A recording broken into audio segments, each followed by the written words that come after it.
Good afternoon, everyone, and Happy New Year. We're glad to see you. Welcome back to our 1883 speaker series. My name's Christy Okerlund, and I serve as Director of the Student Involvement and Parent Programs Office. And just a reminder that each week we invite a campus or community leader to talk about how today's student can develop their leadership skills, as well as other advice regarding personal and professional development.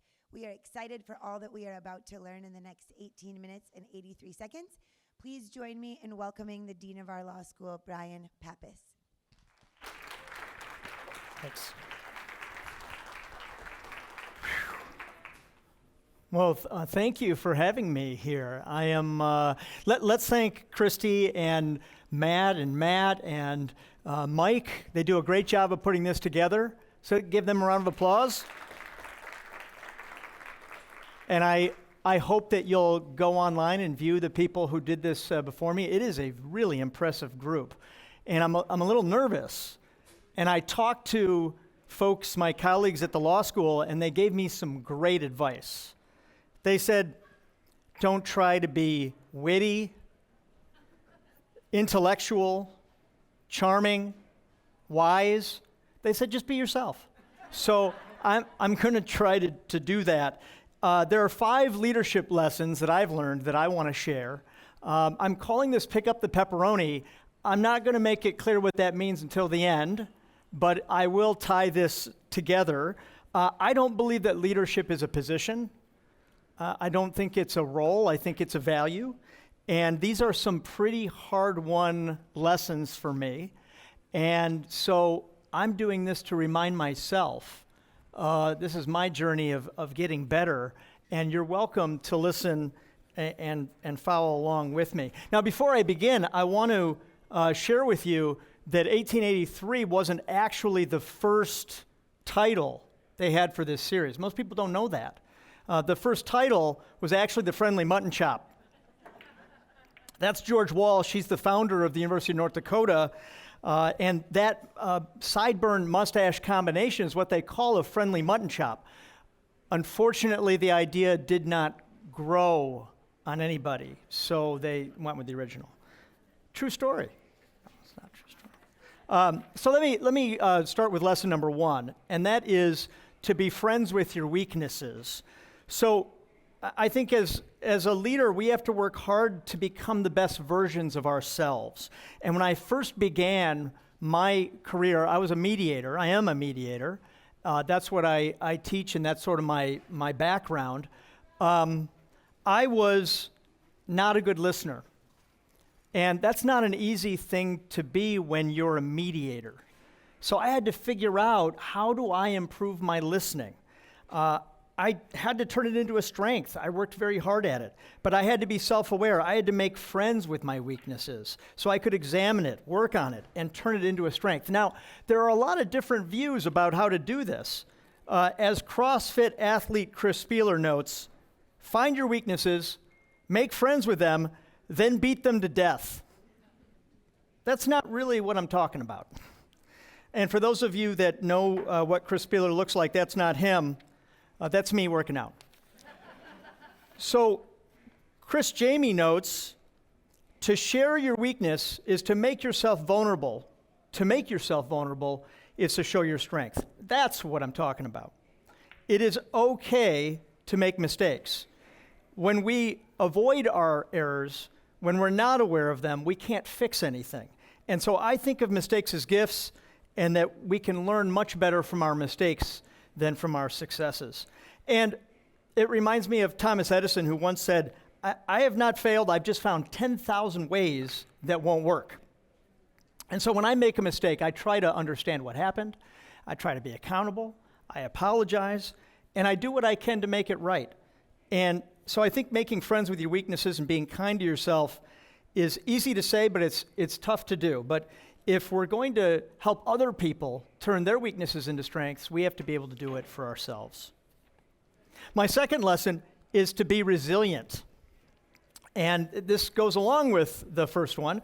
But the question really becomes, are you an absorber or are you a deflector? So, on one hand, the absorber, the sponge. On the other hand, I think that's what deflectors might do. Everyone tends to be closer to one or the other, and it depends on the circumstances. Deflectors are never responsible for their mistakes. It isn't my fault, it's theirs, his, yours, but not mine. And absorbers are the opposite. They actually take their mistakes too personally. They're too responsible. They absorb the criticism. They internalize it. It becomes about their identities. It's not just that I made a mistake, it's because of who I am that I made the mistake. So in leadership, we have to keep our balance and not go to either extreme.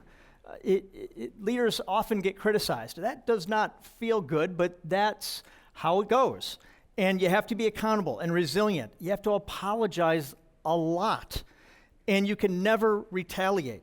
It is not personal, even when it feels like it might be. And so you have to find the core truth of the critique that will help you to get better.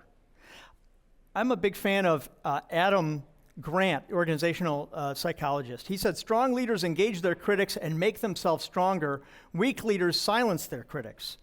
It is a strength to seek critique, and we have to be kinder than necessary, even when we don't feel like it. When I was an associate provost, I was in charge of grievances, collective bargaining, policy and procedure, and tenure and promotion. And there wasn't a day that went by that somebody wasn't unhappy with me, unhappy with a decision that I'd made, and they were not shy about letting me know about it. And so I always had to learn, how do I not take things home with me? How do I deal with failure? How do I deal with error? How do I deal with mistake and do that? And I have a hard time setting boundaries around my work. And so what I have learned to do is make gratitude a practice in terms of my resilience. And I got a good example of gratitude this last Monday. I took my two oldest to the Michigan's football game against Washington. We won. I hope that you don't have that recorded and you're waiting till later in the week to watch that. But during the game, my two oldest decided that the yellow pom-poms they gave, they were going to make them into wigs, and they wanted me to send this back to my wife Debbie and our 5-year-old Sam. And a few minutes later, we got this back from Sam. He wanted to participate too. So this is I'm grateful that I have a family in my life and people that can keep me grounded, but I'm also grateful at work for the chance to get better, for the challenge, for the ability to have an impact, for the ability to do something meaningful and make a difference. So part of this relates to number 3, and that's how can we be a team player? And there are a lot of pieces to this, but it's not about the leader. It's about the people we serve, the work we can accomplish together. And so I've got different parts to this. One is, don't status people. I am not a fan of people who treat others differently based on their title or based on what they can do for them. It just doesn't sit right for me. I wasn't important before I became a dean. I'm sure not important now that I am one. And I don't get ego satisfaction from a title or being in charge. I don't see that as leadership. And our roles may be different, but they're all important and they're all necessary. And so this is Joe Laporte. He is our cleaning staff person at the law school. And if I miss a day, the law staff, they may be looking for me, but if Joe misses a day, everyone's going to know. And Joe doesn't miss. And if you know how many openings we have in facilities right now, I am way easier to replace than Joe. So don't status people. The second thing is, great ideas can come from anyone. I'm not a fan of this idea that, well, if somebody's a leader, well, then they have good ideas, and if it's not from the leader, then they're not good ideas. Don't surround yourself with people who will tell you what you want to hear. Surround yourself with people who will be honest with you. And so I try to be approachable and take critique so that people will be honest with me. And I meet with about 20 to 25 of our student leaders every month for lunch. And during one of those sessions, I asked, if you were going to tell students not to come here, why would you tell them that? And the answer was weather. And so as we talked about it, one of the students said, you know what would be good? If we had hot chocolate. And I thought, well, that's a really good idea. And so now in the winter, we offer hot chocolate on Mondays in our atrium. just to welcome people back after a long weekend. And it's a really good hot chocolate thanks to campus catering. It's too good, actually. I end up drinking too much of that hot chocolate. The next piece of this is that one day will be your last in whatever role that you have. Whether you're a student or you're a staff member or you're a faculty member, at some point, we all are going to walk out of the building one last time. And so how do we the environment, how do we make the positions we hold, how do we make them better for the next person? I spend a lot of time thinking about whether I'm doing enough to mentor the leaders who will replace me. This is my good friend Mary Badikian. She and I spent 10 years together at Michigan State building their dispute resolution program. I know I'm a Michigan fan. I went to Michigan State. I told you I was a mediator. I've got to be able to see both sides of that. But when I left Michigan State, they didn't replace me. That was really crushing to me because I had spent 10 years and we'd worked so hard, and then it just didn't happen. And so I don't shy away from what are the things that we need to fix. How do we think about how this is going to go well beyond me? I'm renting this role. This isn't me. And so I have to be conscious that what works for me may not work for the next dean, which is why we don't have a popcorn machine in the dean suite, but we probably should. Be a team player and give the credit and take the blame. So if somebody makes a mistake, we want to make sure that people are accountable and they're learning from their mistakes internally, but externally, I'm responsible. So the buck stops with me, and I'm not here to blame people, I'm here to support them. So when it comes to credit, my job is to get credit and not take it. So even in this presentation, that picture of Julie Simon helped me get that picture, so I wouldn't even be able to do this without help. And I have a good example here about this. Now, this is a Philadelphia Eagles logo. I'm not an Eagles fan. I'm a Detroit Lions fan. That's an applause line, but that's all right. We'll work on that. So this year, the Eagles lost a game in which the players improvised, and it ended up with an interception, and they lost the game. And yet the coach to the media said, "No, that was my decision." And he took the blame for that. And we only learned that several weeks later when a player said what had actually happened. That some players improvised, that it had been their fault, it wasn't the coach's fault, but they talked about how much respect they had for their coach, that he was looking out for their players. And I think that's leadership. And I know what you're thinking. So leaders take the blame and give the credit? Yeah, that's pretty much how it goes. The next team player piece is to be inclusive and transparent. I really like this African proverb that it goes, if you want to go fast, go alone. But if you want to go far, go together. I really like that a lot. And so for any important decision, I want to bring faculty and staff and students into that decision. I want to know what they think. It's why I have students on my executive team. It's why I spend time before meetings thinking about what do I know that other people don't know, that I'm assuming they do know, so that I can make sure that we're all on the same page. And I'm not afraid that my ideas won't be liked. I'm actually relieved when someone says, that's a terrible idea, because I'd rather learn that now than later. So the worst thing that I could hear is that, your process stunk. Right? Your process was poor, people didn't feel included. And I'm a big believer that if I don't have a reason to share something, I should share it. I also think that we have to be authentic. We have to be empowering. We have to be positive. We have to believe in our people. We have to let them do their best work because that's the expertise that they have. And someone's going to do what our students, our faculty, our staff dream of doing. And so why not them? It doesn't have to be realistic. It just needs to be a dream. I also believe that if you want to keep somebody, you let them go. So if it's helpful to somebody at the law school for them to go to a different law school, if it's helpful for them to get a job somewhere else, if that's what's helping them in their careers, the best way to keep people is to let them go, to create the environment where they want to be here. I also think that imposter syndrome infects all of us, and we all have it. And as Adam Grant notes, the only people who never feel like imposters are narcissists. Questioning yourself reflects humility and propels growth. So I'm always sort of wondering, what is it that I'm assuming that I know that other people don't know that I should know? And I think it keeps me in a good place. Number 4, be consistent even with your exceptions. At the law school, we operate on policy. We don't operate based on favoritism or who the dean likes or who the dean doesn't like. The dean doesn't like anybody. Not really. And so if we can be consistent, we can treat everybody equitably. That doesn't mean everybody's treated the same. But even where we can't be consistent, the exceptions should be consistent.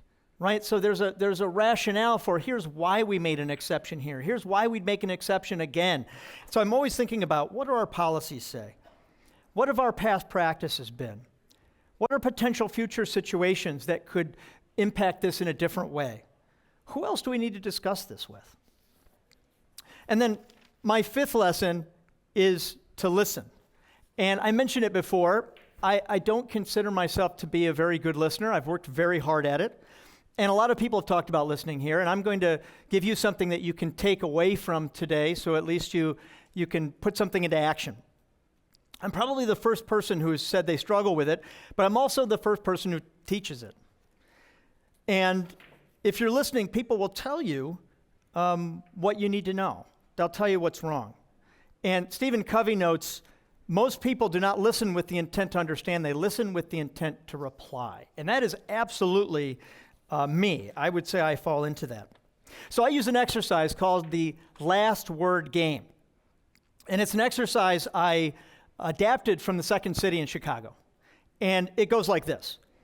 In a team of 2 people, one person says a statement, and then the other person has to respond with the first person's last word.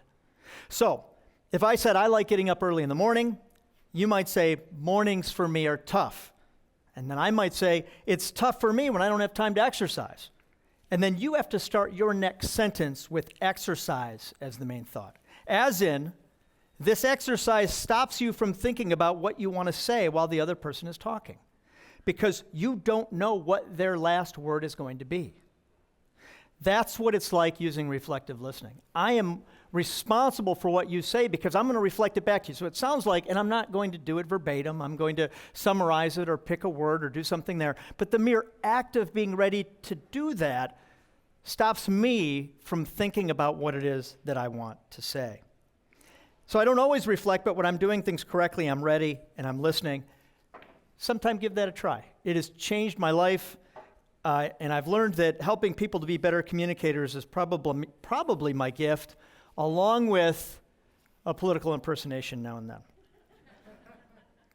So, what in the world do these 5 things have to do with pepperoni? All right. So one day last year, I was walking up the stairs with a colleague, and we were having a conversation, and I noticed that there was a pepperoni that had fallen on the floor.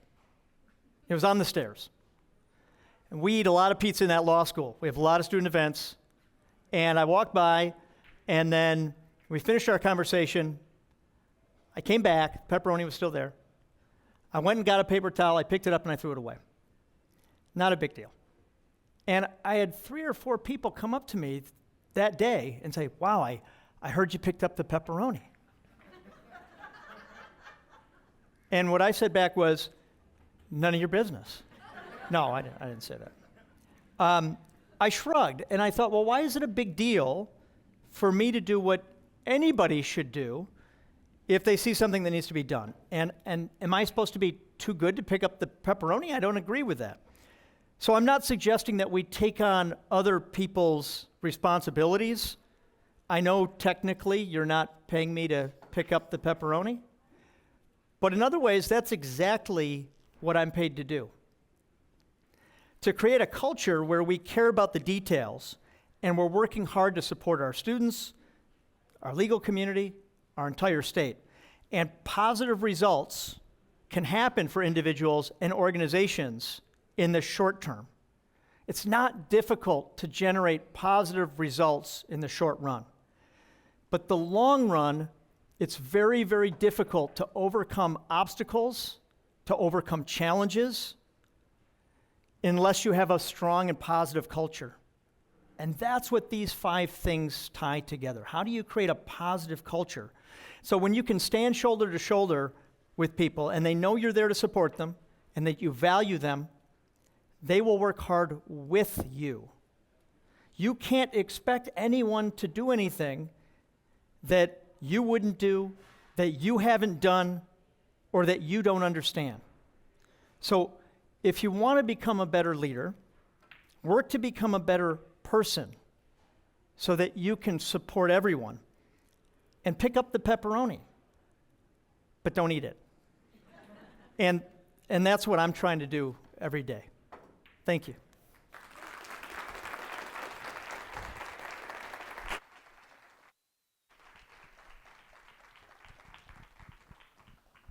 Thank you all so much for joining us today, and thank you, Dean Pappas, for sharing those words with us. Next week, we will be back here, same time, same place, with the CEO of the EERC, Charles Gurecki. We hope to see you then. Thank you.